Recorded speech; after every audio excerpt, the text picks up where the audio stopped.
జాతీయ పతాకాన్ని రూపొందించిన వారు తెలుగువారు కావడం గర్వకారణంగా ఉందని అన్నారు సీఎం చంద్రబాబు. నేషన్ ఫస్ట్ అనే భావన ప్రతి ఒక్కరిలో రావాలన్నారు. మోడీ రూపంలో దేశానికి సమర్థ నాయకత్వం ఉందని, భారత్ ది డెడ్ ఎకానమీ కాదు గుడ్ ఎకానమీ అనే సీఎం చంద్రబాబు అన్నారు. విజయవాడలో జరిగిన హర్ ఘర్ తిరంగా కార్యక్రమంలో ముఖ్యమంత్రి చంద్రబాబు పాల్గొన్నారు. కుల, మత, ప్రాంత, భాష భేదం లేకుండా దేశమంతా ఒకటే అని జాతీయ భావన పెంపొందించడమే హర్ ఘర్ తిరంగా లక్ష్యమని ముఖ్యమంత్రి చంద్రబాబు నాయుడు అన్నారు. తిరంగా అంటే కేవలం ఇంటిపై జెండా ఎగరేయడం కాదని దేశభక్తిని పెంచే సంకల్పం అన్నారు.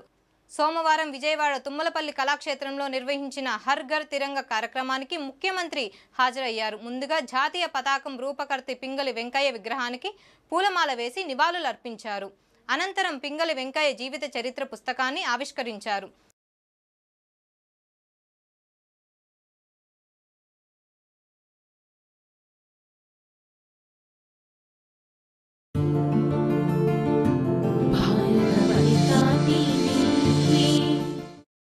పాల్గొన్నారు.